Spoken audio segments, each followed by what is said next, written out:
呢個故事叫做狐狸剝牙。森林裏邊有一隻好貪食嘅狐狸喎，佢成日都話：唉，好肚餓，好肚餓啊！佢每日都要食11隻青蛙、22隻老鼠、33隻雞蛋、44條蟲、55個生果，先會覺得飽嘅。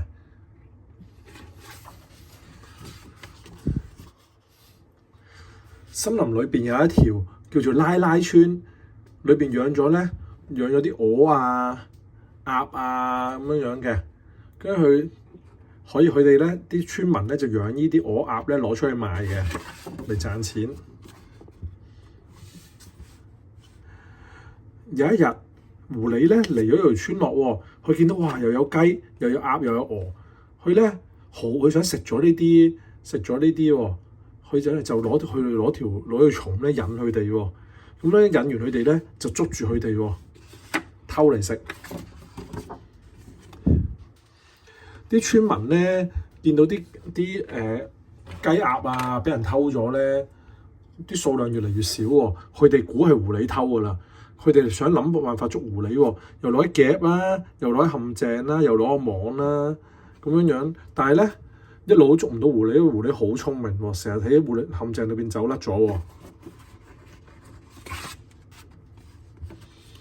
有一日，村長隻牙齒甩咗喎，佢喺度諗：不如我哋將計就計，我哋佢哋咧開咗個大會喎，係捉狐狸大會喎，大家喺度講下咧點可以捉到狐狸咧咁樣。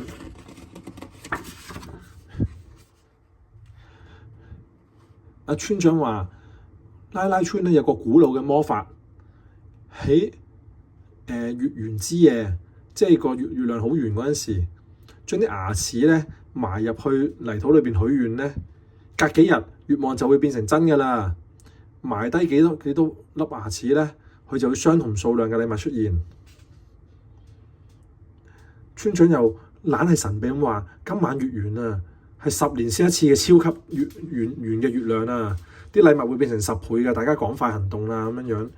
原來咧佢哋開呢個捉狐狸咧大會咧，狐狸度偷聽啊！但係佢哋知道狐狸偷聽，特登講大話呃佢。跟住狐狸就諗啦：唉，太好啦！我以後都唔使為食物奔波啦。我要許啲咩願咧？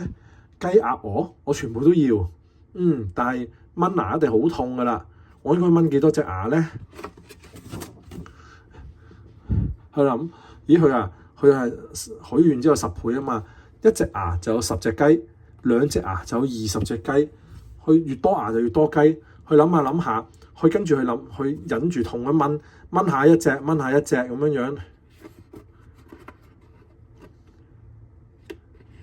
咁佢掹到3隻，但係諗下3隻得30隻雞，一陣間就食晒咯喎，咁點算咧？跟住佢話：係喎，我好似村民咁樣，第啲雞生蛋，啲雞生蛋就食唔完嘅蛋啦咁樣。冇時間啦，個月亮就嚟落山啦。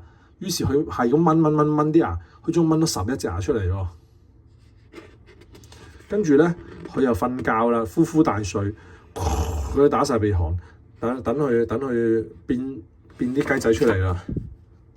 但係咧3日之後咧，咩都冇喎，雞鴨鵝乜都冇喎，雞蛋都冇喎，點解會咁嘅咧？咁樣狐狸跑到去拉拉村嗰度，見到村民喺度哈哈大笑，佢就話：嗰隻以為自己好聰明嘅狐狸，而家應該掹甩晒啲牙啦咁樣。跟住狐狸好嬲，話：竟然咁呃我要食晒你哋！但係咧，佢已經餓到咧，行都行唔喐啦。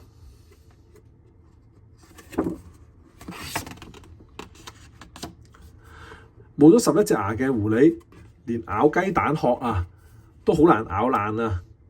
攻擊力大大減弱喎。而佢咬落啲雞仔度咧，啲雞仔都唔痛，因為冇咗牙齒啦。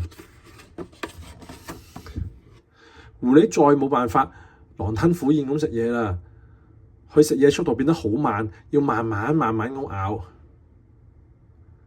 而家咧，佢只能夠食啲好細粒嘅嘢。以前佢睇唔上眼嘅啲蟲啊，或者啲細粒嘅果實咧，佢而家都只能夠慢慢咁食呢啲細粒嘅食物。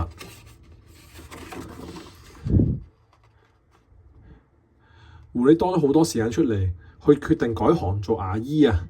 佢仲教大家點樣避開啲陷阱，因為佢由於佢咧掹爛牙嘅技術咧好喎，其他動物咧有爛牙都係揾佢幫手剝牙喎。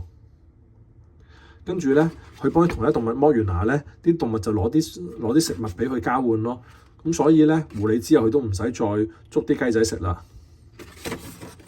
哦，完啦〜